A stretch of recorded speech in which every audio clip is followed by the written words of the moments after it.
అనంతపురం జిల్లా బెళగుప్ప మండలం నరసాపురం గ్రామంలో విద్యుత్ తీగలు తగిలి చీనీ తోటలు దగ్ధమయ్యాయి. గ్రామానికి చెందిన వెంకటేశులు 5 ఎకరాల్లో చీనీ పంటలు వేశారు. గాలికి విద్యుత్ తీగలు పంటకు తగలడంతో పొలంలో ఉన్న డ్రిప్ పైపులు చీనీ మొక్కలు కాలిపోయాయి. సుమారు 10 లక్షల రూపాయల మేర నష్టం వాటిల్లిందని బాధిత రైతు తెలిపారు.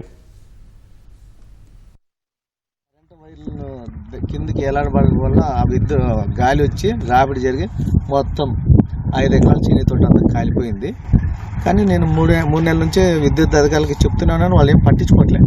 వాళ్ళు ఎన్నిసార్లు చెప్పినా కాని వస్తారులే చేస్తారులే అన్నారు. కానీ మళ్ళీ ఈ ట్రిప్ కానీ 5 ఎకరాలు పంట చేతికి వచ్చింది. ఆడ కాయలు కూడా రెడీగా ఉన్నాయి.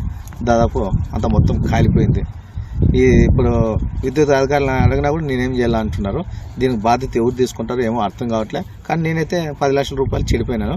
దీనిపైన గవర్నమెంట్ చర్య తీసుకొని నాకేమో నష్టపరిహారం కట్టించాల్సిందిగా కోరుచున్నాను.